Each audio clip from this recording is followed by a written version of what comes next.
Olá! Seja bem-vindo a mais um estudo da nossa lição de Escola Sabatina. Hoje eu venho fazer um convite para você que já teve o desejo de estudar essas lições junto com outros irmãos. Saiba que isso é possível. Todos os sábados, às 9 da manhã, através do Zoom, alguns irmãos do nosso movimento se reúnem para estudar o conteúdo dessas lições. E você é nosso convidado especial. Não deixe de participar. Entre em contato conosco através das nossas redes sociais, do nosso número de WhatsApp. Que Deus abençoe muito você e bom estudo! Olá, caros irmãos e amigos da Palavra de Deus. Nós alcançamos a lição de número 12 da série de estudo que estamos vendo sobre o escolhido, a vida de Jesus desde o nascimento até a tentação do deserto. E neste estudo, nós vamos ver um pouco sobre a infância de Jesus, a parte 2, a continuidade, então, deste maravilhoso assunto, onde é relatado alguns detalhes da vida de nosso querido Salvador neste período de sua vida. O verso áureo diz assim: Faze-me ouvir a tua benignidade pela manhã, pois em ti confio.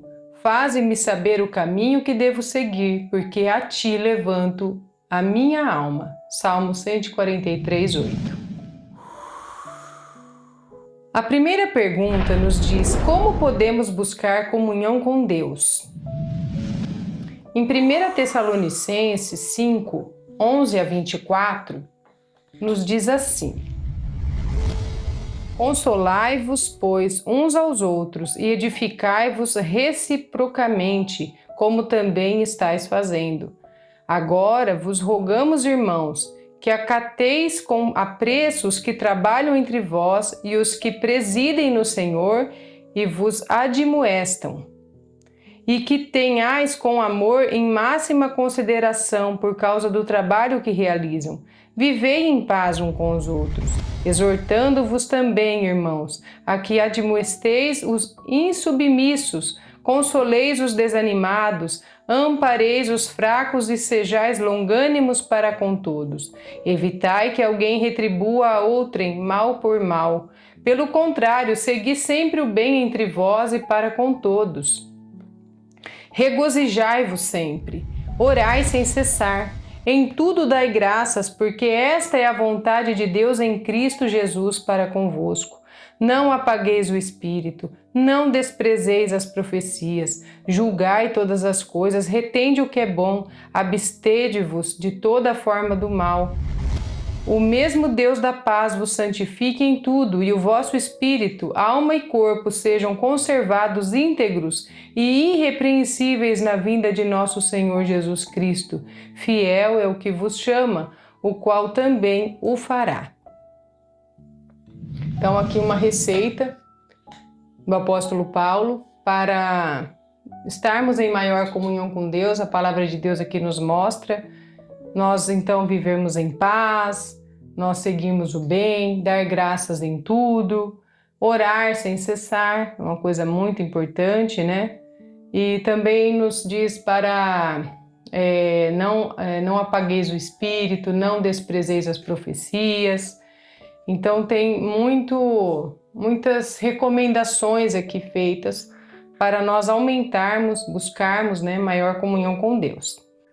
Então o texto aqui que eu vou ler, de Desejar de Todas as Nações, página 70, nos diz: Assim se revelava a Jesus o significado da palavra e das obras de Deus ao buscar compreender a razão das coisas. Os seres celestiais serviam-lhe de assistentes e cultivava santos pensamentos e comunhão. Desde os primeiros clarões da inteligência foi sempre crescendo em graça espiritual e no conhecimento da verdade. Toda criança pode adquirir conhecimento como Jesus o adquiriu, ao procurarmos relacionar-nos com o nosso Pai Celestial através de sua palavra. Anjos se achegarão a nós, nossa mente será fortalecida, nosso caráter elevado e apurado. Tornar-nos-emos mais semelhantes ao nosso Salvador, e ao contemplarmos o que é belo e grande na natureza, nossas afeições crescem para com Deus. Ao mesmo tempo que o espírito se enche de reverente respeito, a alma se fortalece ao pôr-se em contato com o infinito por meio de suas obras.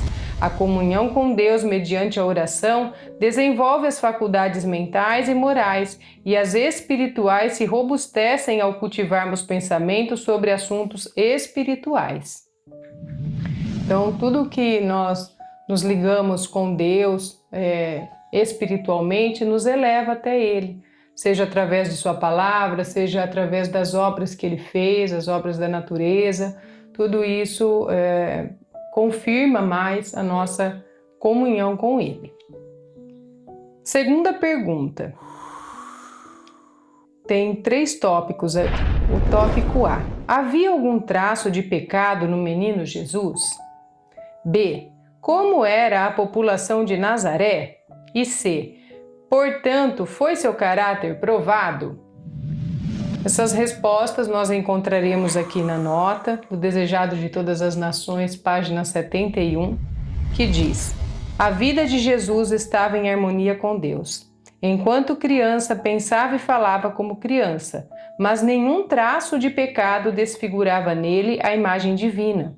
Não ficou, no entanto, isento de tentação. Os habitantes de Nazaré eram proverbiais por sua impiedade. O mau conceito em que eram geralmente tidos revelava-se na pergunta de Natanael: pode vir alguma coisa boa de Nazaré? João 1,46. Jesus foi colocado num lugar em que seu caráter seria provado. Era-lhe necessário estar sempre em guarda a fim de conservar sua pureza. Estava sujeito a todos os conflitos que nós outros temos de enfrentar, para que nos pudesse servir de exemplo na infância, na juventude e na idade varonil. Então, a resposta aqui para as perguntas do tópico A: havia algum traço de pecado no menino Jesus? Aqui está bem claro que não. Já logo no primeiro parágrafo diz que nenhum traço de pecado desfigurava a imagem dele, né? O B, como era a população de Nazaré, aqui está dizendo que ela tinha uma fama de impiedade. Até quando Natanael fala ali, né? Felipe convida Natanael para conhecer o Messias, ele faz essa pergunta: pode vir alguma coisa boa de Nazaré? Então é porque não era uma cidade muito bem falada, né? Tinha a fama, né, ali de ser uma cidade ruim, uma cidade impiedosa. E no tópico C, portanto, foi o seu caráter provado? Foi, com certeza foi, em todos os sentidos. E nesse lugar ainda aumentou-se mais ainda ele estar no meio de tamanha impiedade, né, com certeza corrupção também, e ele se manteve puro neste ambiente. E nos deu também esse exemplo. Terceira pergunta. Desde quando esteve em conflito com Satanás? Algum ser humano terá que travar batalha tão terrível quanto o nosso Salvador? Na notinha aqui em continuação do Desejado nos diz: Satanás era infatigável em seus esforços para vencer a criança de Nazaré. Desde seus primeiros anos, Jesus era guardado por anjos celestiais. Todavia, sua vida foi uma longa luta contra os poderes das trevas. Que houvesse de existir na terra uma vida isenta de contaminação do mal era uma ofensa e perplexidade para o príncipe das trevas. Não houve meio que não tentasse para enredar Jesus. Nenhum dos filhos dos homens será jamais chamado a viver uma vida santa em meio de tão renhido conflito com a tentação como nosso Salvador. Satanás o seguiu desde a infância até a juventude e da juventude até a vida adulta, cogitando meios e maneiras para desviá-lo de sua submissão a Deus e dominá-lo com suas sutis tentações. A imaculada pureza da infância, juventude e vida adulta de Cristo, que Satanás não podia manchar, aborrecia-o excessivamente. Todos os seus dardos e flechas de tentações caíam inofensivas diante do Filho de Deus, E quando ele viu que todas essas tentações não resultavam em nada para desviar a Cristo de sua leal integridade ou macular a impecável pureza do jovem Galileu, ficou perplexo e terrivelmente enfurecido, olhava para esse jovem como um inimigo que ele mais receava e temia.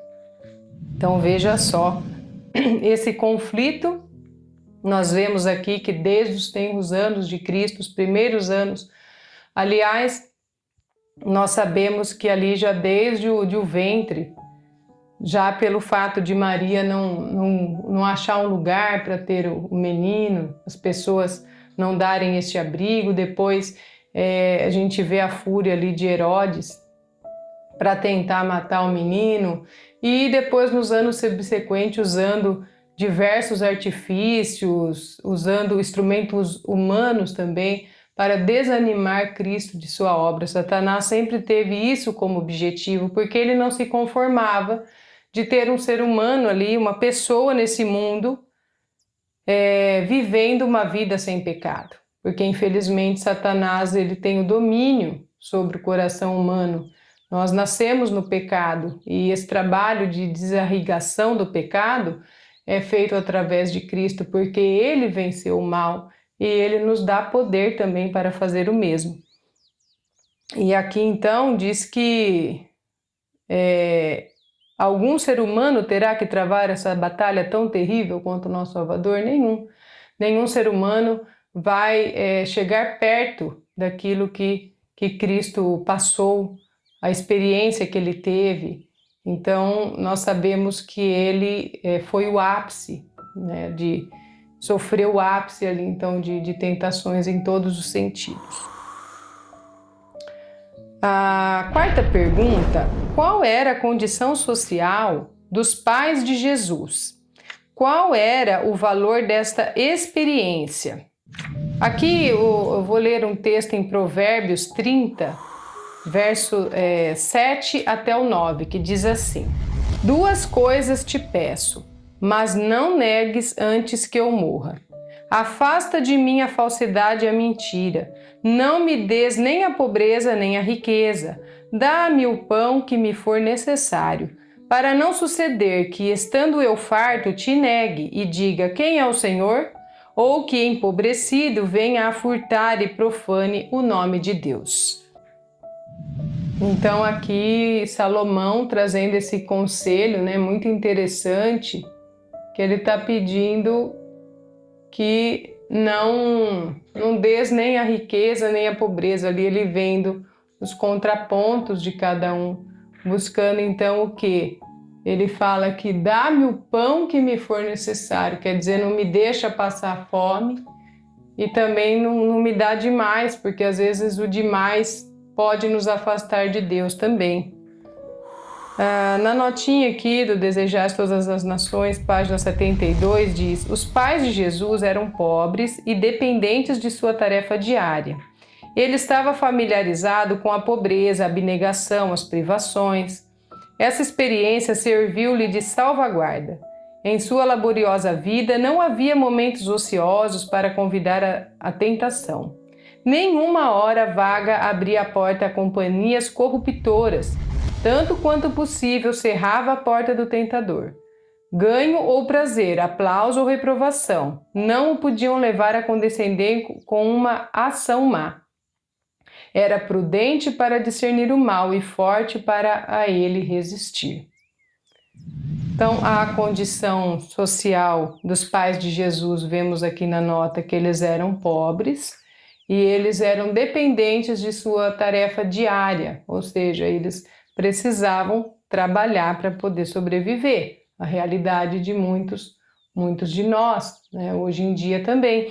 E isso é uma salvaguarda, muitas vezes. Aqui a irmã White fala que essa experiência, aqui já respondendo a segunda parte da pergunta, serviu-lhe de salvaguarda, porque nessa vida laboriosa com os trabalhos, eles não achavam momentos ociosos para convidar a tentação. Estavam ocupados e nenhuma hora vaga, então, abria as portas ali para as companhias corruptoras, para o inimigo. Nós temos aquele ditado popular que diz que a mente desocupada é oficina de Satanás. Então, nós devemos ocupar a nossa mente realmente para não deixar esses espaços vagos para Satanás então trabalhar. Sabemos que em muitos momentos nas histórias bíblicas, quando os filhos de Deus ficavam ociosos, ficavam muito tranquilos, era o momento que Satanás mais agia. Em contrapartida, nós sabemos que não devemos nos desgastar demais com os trabalhos deste mundo, dar toda a nossa força, a nossa energia, mas nós buscarmos ter esse equilíbrio, buscar realmente a sobrevivência do trabalho, se ocupar, não só com os trabalhos, mas também com as coisas celestiais, para que nós possamos buscar este equilíbrio que Salomão também já pedia ali em Provérbios. A quinta pergunta: qual foi o único ser livre de pecado que já existiu na Terra? Esse é o tópico A. Tópico B: que ofício ele aprendeu? E C: até no que ele não era falho? Nós temos então vários textos aqui da Bíblia. O primeiro texto que eu vou ler está em São João 8, verso 46. Quem dentre vós me convence de pecado? Se vos digo a verdade, por que razão não me credes? Também temos o verso de João 14:30. Já não falarei muito convosco, porque aí vem o príncipe do mundo, e ele nada tem em mim. Texto de Hebreus 7:26. Com efeito, nos convinha um sumo sacerdote, como este, santo, inculpável, sem mácula, separado dos pecadores e feito mais alto do que os céus. Em 1 Pedro 1:19, que nos diz assim: mas pelo precioso sangue, como de cordeiro sem defeito, sem mácula, o sangue de Cristo. Vários textos falando da ausência de pecado em Jesus, de sua imaculalidade, de sua pureza, perfeição, e que vem nos confirmar já a primeira pergunta aqui do tópico A, que ele foi o único ser livre de pecado que já existiu na Terra. O único ser é o nosso Salvador Jesus. Na nota aqui, em continuação do Desejado de Todas as Nações, página 72, nos diz: foi Cristo o único ser livre de pecado que já existiu na Terra. Todavia, viveu por quase 30 anos entre os ímpios habitantes de Nazaré. Este fato é uma repreensão aos que fazem depender de lugar, fortuna ou prosperidade o viver uma vida irrepreensível. Tentação, pobreza, adversidade, eis justamente a disciplina necessária para o desenvolvimento da pureza e firmeza. Jesus viveu num lar de camponeses e desempenhou fiel e alegremente sua parte em suportar as responsabilidades da vida doméstica.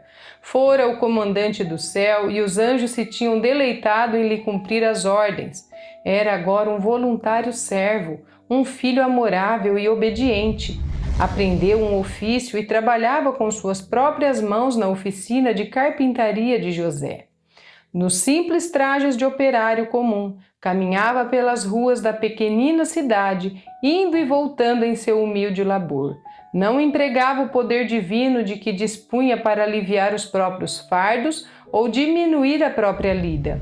À medida que Jesus trabalhava na infância e na juventude, mente e físico se lhes desenvolviam. Não empregava descuidadamente as forças físicas, mas de maneira a conservá-las sãs, a fim de fazer o melhor trabalho possível em todos os sentidos. Não queria ser deficiente nem mesmo no manejo dos instrumentos de trabalho. Era perfeito como operário, da mesma maneira que era no caráter. Pelo exemplo, ensinou que nos cumpre ser industriosos, que nosso trabalho deve ser executado com exatidão e esmero, tornando-se assim honroso. O exercício que ensina as mãos a serem úteis e educa jovens em fazer sua parte quanto a responsabilidades da vida, comunica robustez física e desenvolve todas as faculdades. Todos devem procurar fazer alguma coisa que lhes seja útil ou de auxílio a outros. Deus designou o trabalho como uma bênção e somente o trabalhador diligente encontra a verdadeira glória e alegria da vida. A aprovação de Deus repousa com amável confiança sobre as crianças e jovens que desempenham alegremente sua parte nos deveres da família, partilhando as responsabilidades do pai e da mãe. Tais filhos sairão de casa para ser úteis membros da sociedade. Então, nós vemos aqui as respostas para as perguntas do ofício que ele aprendeu. O ofício que Jesus aprendeu foi a profissão de seu pai, carpinteiro. Esse carpinteiro não se limitava só à questão dos móveis, né? Naquela época, um carpinteiro também era um artesão, um construtor também de casas, mexia também, além de madeiras, também pedras. Então, tinha esse ofício. E também aqui diz que ele, até mesmo nesse trabalho, ele tinha esmero, ele tinha cuidado, ele fazia o trabalho dele com perfeição, em tudo que ele fazia. Então, mesmo nesse trabalho, ele não era falho, ele procurava ser perfeito em todas as coisas. E diz também que ele não empregava o poder dele divino para aliviar os seus próprios fardos. Isso é muito importante, porque isso era uma tentação para ele. Ele, sendo Deus, o Criador do Universo, o Todo-Poderoso, agora se submeter a essa servidão, vir como servo, né, que ele veio, e trabalhar também juntos ali com os seres humanos, sofrer todas essas circunstancialidades que nós vivemos, ele também passar, né, como calor, como frio, como sede, todas as necessidades naturais aí do ser humano nessa parte física, ele passar e ainda assim procurar ser perfeito em tudo e não usar o seu poder para diminuir isso, para diminuir o cansaço, para diminuir as suas tarefas. Ele tinha poder para fazer as coisas aparecerem, para criar, ele tem poder para tudo, mas ele se limitou, por isso que diz que ele se esvaziou. Ele tomou essa forma de servo, ele veio como um ser humano, passou essa humilhação, sendo o Rei da Glória, e nos deu o exemplo de fazer tudo com perfeição em seu trabalho, não fazer as coisas desleixadamente. A sexta pergunta: do que Jesus não se esquivava? O que ele conhecia por experiência? Aqui na nota do desejado, então, continua. Através de sua existência terrestre, Jesus foi um ativo e constante trabalhador. Esperava muito resultado, muito empreendia, portanto. Depois de iniciar o ministério, disse: convém que eu faça as obras daquele que me enviou, enquanto é dia e a noite vem, quando ninguém pode trabalhar. João 9,4. Jesus não se esquivava a cuidados e responsabilidades como fazem muitos que professam ser seus seguidores. É porque procuram furtar-se a essa disciplina que tantos são fracos e ineficientes. Podem possuir preciosos e amáveis traços, mas são sem fibra e quase inúteis quando há dificuldade a enfrentar e obstáculos a transpor. A positividade e energia, a solidez e resistência de caráter manifestadas em Cristo têm de se desenvolver em nós mediante a mesma disciplina que ele suportou. E caber-nos-á a mesma graça por ele recebida. Enquanto viveu entre os homens, nosso Salvador participou da sorte dos pobres. Conhecia por experiência seus cuidados e asperezas e podia confortar e animar todos os humildes obreiros. Os que possuem verdadeira concepção dos ensinos de sua vida não pensarão nunca que se deva fazer distinção de classes, que os ricos devam ser honrados de preferência aos pobres dignos. Revelou que tinha conhecimento de sua obra como Filho de Deus. No entanto, não exaltou seu caráter divino. Não apresentou o fato de que era divino como razão para esquivar-se de levar o fardo dos cuidados temporais, mas era submisso aos seus pais, era o Senhor dos mandamentos. Todavia, foi obediente a todas as suas reivindicações, deixando assim um exemplo de obediência para a infância, a juventude e a idade adulta. Então, fica claro aqui que Jesus não se esquivava de cuidadosas responsabilidades, ele enfrentava os problemas ali do dia a dia, como já foi dito, e ele conhecia então como experiência os cuidados, aqui diz, e asperezas do cotidiano. Ele compartilhou dessa sorte dos pobres, aqui fala. Então ele sabe como se sentem, ele sentiu isso também, e ele não se esquivava disso. A 7ª pergunta. Tem também 4 tópicos aqui. O A. O que Jesus colocava em seu trabalho? B. Do que ele nunca estava tão cheio? C. De que formas exprimia seu contentamento? E D. Para onde era levado a mente dos ouvintes? Vamos ler aqui na nota as respostas. Jesus punha em seu trabalho alegria e tato. Muita paciência e espiritualidade se requerem para introduzir a religião bíblica na vida familiar e na oficina. Suportar a tensão dos negócios do mundo e, todavia, conservar as vistas unicamente voltadas para a glória de Deus. Aí é que Jesus foi um auxiliador. Nunca estava tão cheio de cuidados do mundo que não tivesse tempo para pensar nas coisas de cima. Exprimia frequentemente o contentamento que lhe ia no coração. Cantando salmos e hinos celestiais, muitas vezes ouviam os moradores de Nazaré sua voz erguer-se em louvor e ações de graças a Deus. Entretinha em cânticos comunhão com o céu, e quando os companheiros se queixavam da fadiga do trabalho, eram animados pela doce melodia de seus lábios. Dir-se-ia que seu louvor banisse os anjos maus e como incenso enchesse de fragrância o lugar em que se achava. O espírito dos ouvintes era afastado de seu terreno exílio para o lar celestial. Então aqui o que Jesus colocava em seu trabalho. Ele colocava alegria e tato, diz a nota. Ele tinha essa disposição, essa alegria, esse regozijo no seu dia a dia, e também a questão do tato, a questão de saber fazer as coisas direito, empreender corretamente ali as suas habilidades. E do que ele nunca estava tão cheio. Aqui também na metade da nota vem dizendo que ele nunca estava tão cheio de cuidados do mundo que ele não tivesse tempo para pensar nas coisas de cima. Já pararam para pensar quanto isso mexe com a gente, quanto a gente tem que refletir nesse ponto?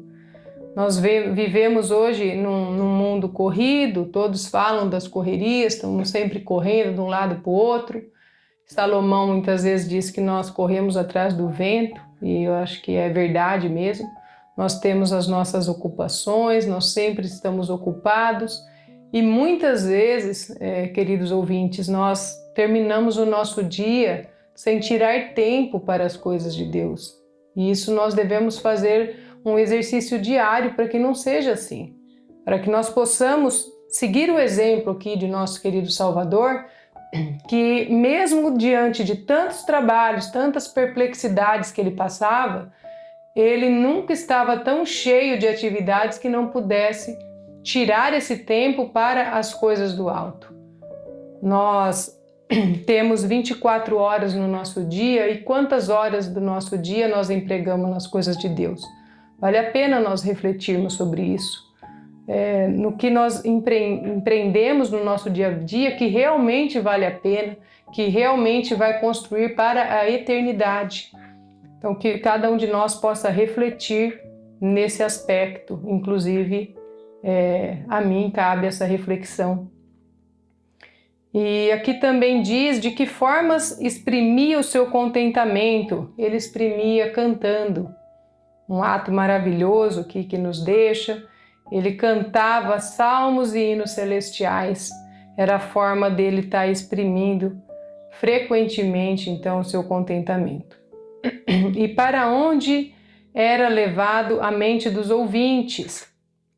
Aqui diz que a mente então era afastada do terreno exílio ali e era levados para o lar celestial. Que assim possa ser conosco também. A 8ª pergunta: o que mais é dito sobre a relação de Jesus com os cânticos? Do que Deus quer que nos sirvamos? No texto da Bíblia, nós vamos ver em Eclesiastes 11, o verso 11:7, verso 7. Doce é a luz e agradável aos olhos ver o sol. E também Salmos 143, os versos 6 até o 8. A ti levanto as mãos, a minha alma anseia por ti como terra sedenta. Dá-te pressa, Senhor, em responder-me. O espírito me desfalece. Não me escondas a tua face para que eu não me torne como os que baixam a cova. Faze-me ouvir pela manhã a tua graça, pois em ti confio. Mostra-me o caminho por onde devo andar, porque a ti elevo a minha alma. E o verso 11: vivifica-me, Senhor, por amor do teu nome, por amor da tua justiça, tira da tribulação a minha alma. Textos maravilhosos. E vamos aqui para os textos da nota aqui, o Evangelismo 498 e Ciência do Bom Viver, página 52. Teremos mais textos aí dos livros Ciência do Bom Viver, Evangelismo e também Educação. Vocês vão conferir as fontes aí na tela. Quando Cristo era criança, como estas aqui, era tentado a pecar, porém não cedia à tentação. Ao ter mais idade, era tentado, mas os cânticos que sua mãe lhe ensinava vinham-lhe à mente, e ele erguia a voz em louvor. E antes de os companheiros se aperceberem, estavam cantando com ele. Deus quer que nos sirvamos de toda a facilidade que o céu tem providenciado para resistir o inimigo. A infância de Jesus, passada na pobreza, não fora contaminada pelos hábitos artificiais de uma era corrupta.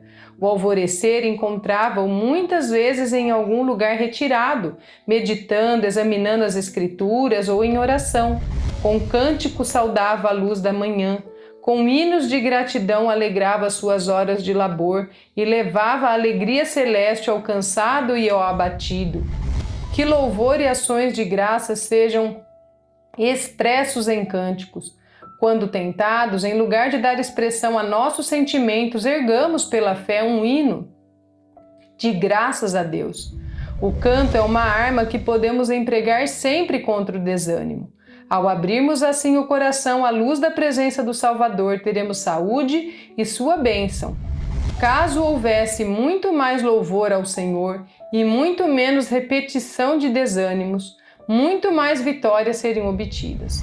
O canto é um dos meios mais eficazes para gravar a verdade espiritual no coração. A ciência da salvação deve ser o âmago de todo sermão, o tema de todo canto. Seja essa ciência contida em toda súplica. Grandes têm sido as bênçãos recebidas pelos homens em resposta aos cânticos de louvor.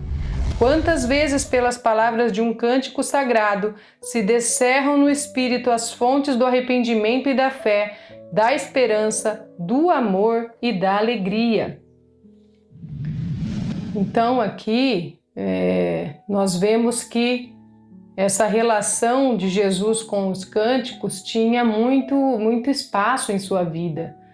Aqui diz que pela manhã ele orava, em todos os momentos. Aqui diz também que quando ele era tentado, vinha então os cânticos que sua mãe lhe ensinara, né? Vinha à sua mente e ele louvava a Deus. Então, em todas as circunstâncias, ele colocava também o cântico ali em sua vida. E Deus, ele quer que nós venhamos a nos servir deste meio também. Ele também quer que nós nos sirvamos de toda a facilidade. Aqui diz que o céu tem providenciado para resistir o inimigo. Nós vemos na parte espiritual o quanto o cântico pode ajudar, fortalecendo a nossa fé, nos aproximando mais de Deus, exprimindo nossa gratidão. E além disso, nós sabemos que o cântico, até cientificamente, é comprovado como um meio muito eficaz para vários tipos de tratamento. Ele então ajuda muito na questão do estresse, né? Por que que ele melhora? Porque quando a gente canta, quando cantamos, nós liberamos hormônios ligados ao nosso bem-estar, como a endorfina, né?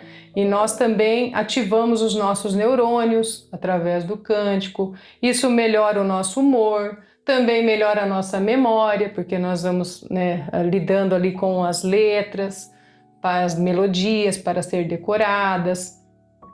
Auxilia no desenvolvimento da linguagem, da pronúncia. Melhora a frequência cardíaca e a pressão arterial. Olha quantos benefícios traz o canto. Fortalece o sistema respiratório, órgãos como o pulmão, o diafragma. Tudo isso ajuda também a oxigenação do cérebro, ajuda, né, nessa questão de levar então o oxigênio melhor ali às células. E nós sabemos que o nosso cérebro, e o nosso corpo também, eles estão sempre sintonizados desde o nosso nascimento, vejam bem, né? A responder positivamente à música, aos estímulos musicais. Então, desde que muitas vezes a mãe ela está em período de gestação, os médicos indicam colocarem ali próximo à barriga as músicas mais calmas, né? Os hinos de louvores ajudam muito. E depois quando o bebê também é pequenininho, as músicas que a mãe canta para o bebê, aqui está dizendo quanto foi de benefício grande para Jesus e também é para nós.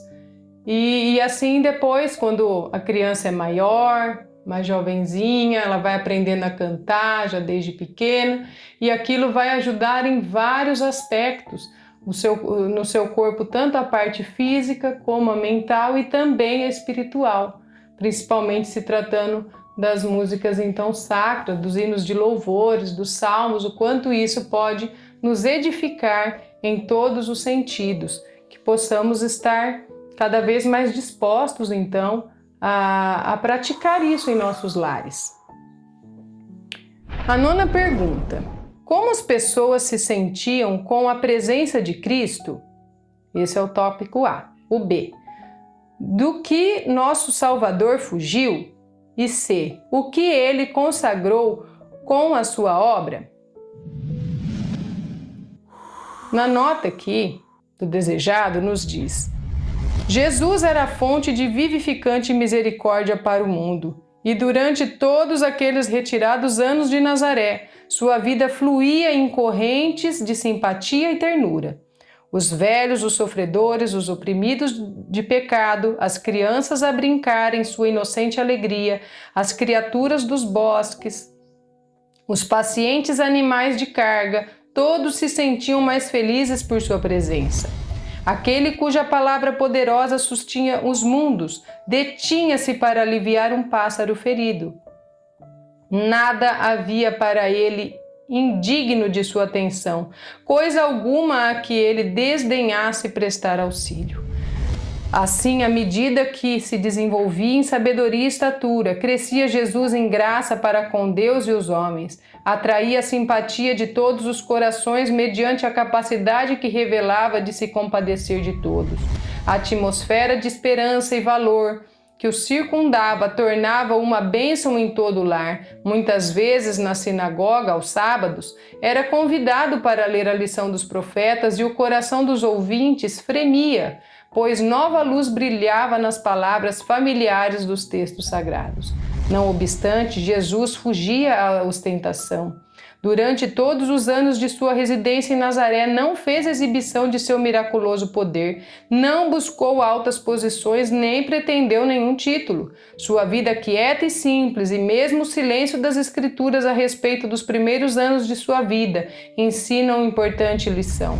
Quanto mais simples e tranquila a vida de uma criança, quanto mais livre de estimulação artificial e quanto mais em harmonia com a natureza, tanto mais favorável é ela ao vigor físico e mental e à robustez espiritual.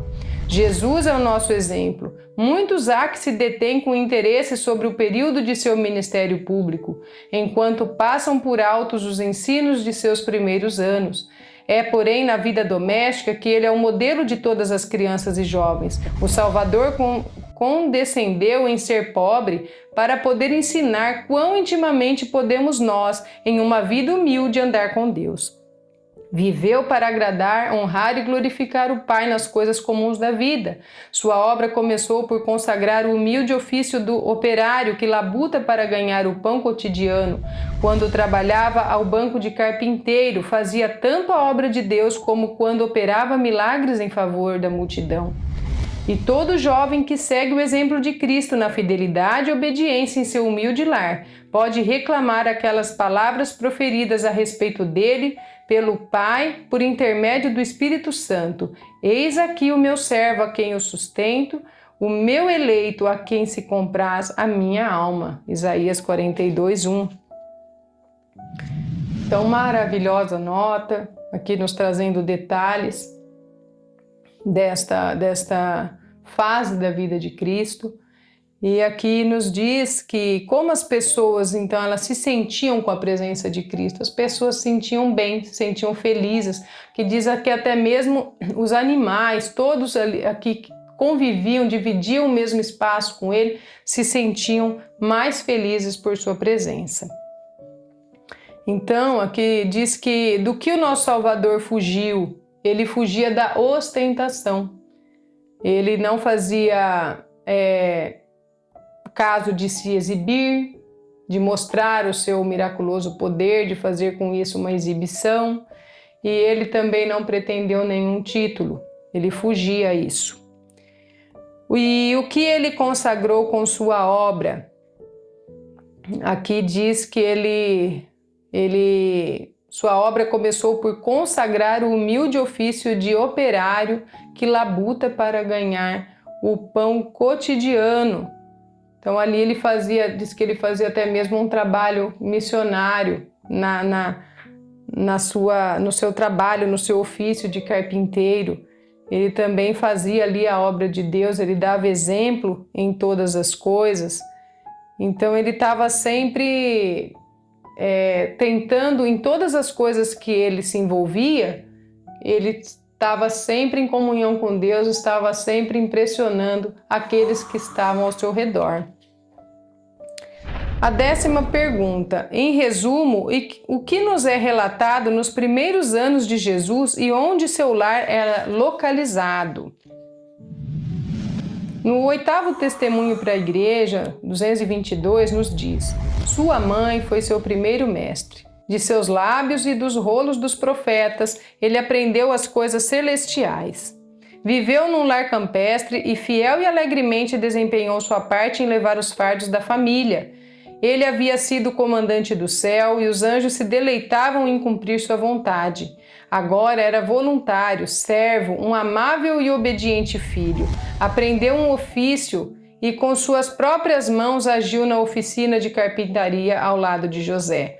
Nas vestimentas simples de um operário comum, caminhou pelas ruas da pequena cidade, indo e retornando de seu humilde labor. Então, aqui dando detalhes mais um pouco sobre a vida de nosso querido Salvador em seus primeiros anos de vida. Diz aqui a nota que a mãe dele foi a professora, a instrutora dele, que foi dos lábios dela que ele aprendeu muitas coisas. Ela apresentou então os rolos dos profetas e dali então ele aprendeu as coisas celestiais. E diz também que ele vivia num lar campestre, que era nessa pequena cidade aí de Nazaré, aonde ele trabalhava na carpintaria. E diz que suas vestimentas eram simples, como de um operário comum, e ele então andava pelas ruas dessa pequena cidade, indo e voltando de seu humilde labor. Esses são os detalhes que nós temos da infância, da vida ali de Cristo. Juventude. A 11ª pergunta: o que acontece à medida em que a religião diminui em poder espiritual? Do que a vida de Jesus testemunhava? O texto de 2 Timóteo 3, o verso 12 até o 13, nos diz assim: ora, todos quanto querem viver piedosamente em Cristo Jesus serão perseguidos, mas os homens perversos e impostores irão de mal a pior, enganando e sendo enganados. Na nota do 8º Testemunho para a Igreja 222-223 nos diz: para as pessoas daquela época, o valor das coisas era determinado por sua aparência exterior. À medida que a religião declinava em poder, crescia em pompa. Os educadores daquele tempo procuravam obter respeito pela exibição externa e ostentação. Diante de tudo isso, a vida de Jesus representava um acentuado contraste. Sua vida demonstrava a inutilidade daquelas coisas que os homens reputavam como essenciais da vida. As escolas de seu tempo, como grandes coisas, não as procurou ele. Sua educação foi obtida de fontes indicadas pelo céu, do trabalho útil, do estudo das Escrituras e da natureza, e também das experiências da vida, os livros textos de Deus, cheios de instruções para todos os que apresentam com o coração disposto, com os olhos que almejam ver, com o entendimento pronto a compreender. Assim preparado, saiu para sua missão e em cada momento de seus contatos com os homens exerceu sobre eles uma influência de bênção, um poder para transformar como o mundo jamais testemunhara. A primeira parte da pergunta aqui diz o que acontece à medida que a religião diminui em poder espiritual. Já logo aqui na terceira linha nós vemos que ela cresce em pompa. Quando a religião declina em poder, ela vai crescer em pompa, em exibicionismo, em todas essas coisas que nos levam ao orgulho, as coisas que nos vai então levar ao pecado. Do que a vida de Jesus testemunhava? Aqui diz que ele testemunhava disso, ele procurava as coisas essenciais para a vida dele, ele não corria atrás das coisas que o mundo valorizava, dessas pompas, desses exibicionismos, a aparência exterior. Ele buscava exatamente as coisas que pode nos transformar, pode nos elevar a Deus. Era isso que ele buscava. Então, a conduta dele testemunhava sobre isso. Pergunta 12. Que solene advertência é dada a respeito dos jovens em nosso tempo? Vamos ver aqui em 2 Coríntios 6, 14 até o 18, que nos diz assim: não vos ponhais em julgo desigual com os incrédulos. Portanto, que sociedade pode haver entre a justiça e a iniquidade? Ou que comunhão da luz com as trevas? Que harmonia entre Cristo e o maligno? Ou que união do crente com o incrédulo? Que ligação entre o santuário de Deus e os ídolos? Porque nós somos santuário do Deus vivente, como ele próprio disse: habitarei e andarei entre eles, serei o seu Deus e eles serão o meu povo. Por isso, retirai-vos do meio deles, separai-vos, diz o Senhor, não toqueis em coisas impuras, e eu vos receberei. Serei vosso pai, e vós sereis para mim filhos e filhas, diz o Senhor Todo-Poderoso. Aqui nós já vemos esse texto falando do jugo desigual, da harmonia que não pode haver entre a luz e as trevas, e isso já deve servir então como advertência na questão dos jovens que estão nas suas fases de escolhas na vida. Na nota do 8º testemunho aqui em continuação, nos diz assim: vivemos em tempos de especial perigo para a juventude. Satanás sabe que o fim de todas as coisas logo sobrevirá, de modo que determinou-se aproveitar cada oportunidade para pressionar homens e mulheres a ingressarem em seu serviço. Inventará artifícios variados para levá-los a se desviarem. Necessitamos considerar cuidadosamente as palavras de advertência escritas pelo apóstolo Paulo, em 2 Coríntios 6, 14 e 18.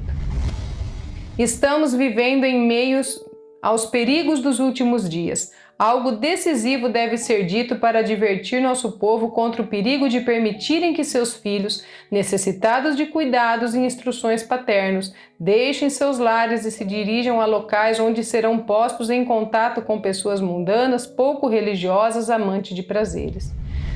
Em muitos lares, o pai e a mãe têm permitido que as crianças governem. Tais filhos se encontrarão em perigo muito maior quando postos em contato com influências que se opõem às coisas de Deus do que se encontram aqueles que aprenderam a obedecer. Não havendo recebido o necessário ensino em questões de disciplina, pensam que podem proceder do modo como desejam. O conhecimento de como obedecer poderia fortalecê-los para resistir à tentação, mas este conhecimento não lhes foi ministrado por seus pais. Quando estes jovens indisciplinados entram numa imensa instituição, onde existem tantas influências que se opõem à espiritualidade, acham eles em grave perigo e muitas vezes sua permanência neste local representa um dano para si mesmos e para a instituição. Existem em nosso meio muitos moços e moças que, se lhe forem apresentados incentivos naturalmente, se sentirão inclinados a realizar cursos de estudos com vários anos de duração, preparando-se para o serviço. Mas valerá isso a pena? O tempo é curto. Obreiros de Cristo são necessários em toda parte. Deveríamos ter uma centena de sinceros e fiéis obreiros em missões locais e no estrangeiro, onde temos hoje apenas um. Os caminhos e valados ainda estão esperando por serem trabalhados. Incentivos urgentes devem ser oferecidos aos que agora se dispuserem a engajar-se na obra do Mestre. Alguns serão preparados para ingressar no campo como enfermeiros, missionários, outros como comportores e outros como ministros do Evangelho. Uma nota muito boa. Essa é a solene advertência que é dada aqui a respeito dos jovens que vivem em nosso tempo, que eles não venham ser levados pelos cuidados da vida, que não coloquem todas as suas forças, seus vigores atrás daquilo que não vão edificar eles para a eternidade. Muitas vezes os pais sonham para os filhos um título grande, um reconhecimento neste mundo, mas que muitas vezes vai custar a separação dele com Cristo.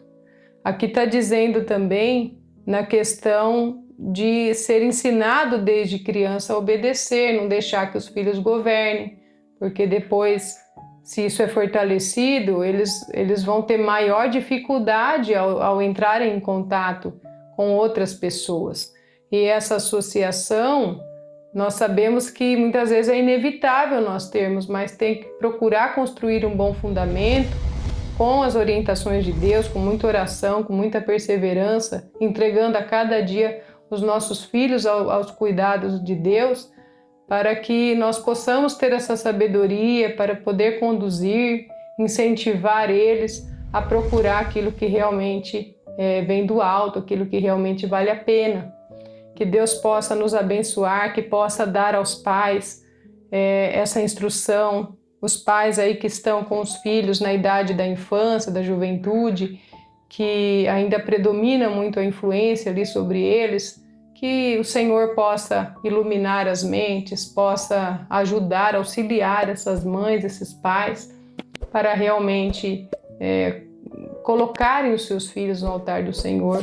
É o meu desejo, a minha oração, que possamos tirar desses exemplos aqui da vida de Cristo ideias que possa renovar o desejo em nós de seguir o exemplo dele. É o que eu desejo e também é a minha oração por mim e por todos vós. Que Deus abençoe a todos. Amém.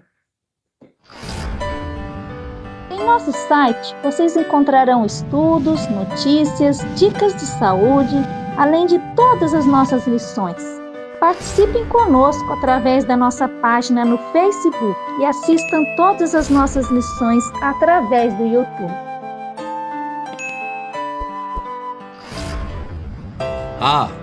Você também pode participar ao vivo das lições da Escola Sabatina todos os sábados a partir das 9 da manhã pelo Zoom. Ligue ou mande uma mensagem para os números de WhatsApp que aparecem na tela e venha estudar conosco. Você é o nosso convidado.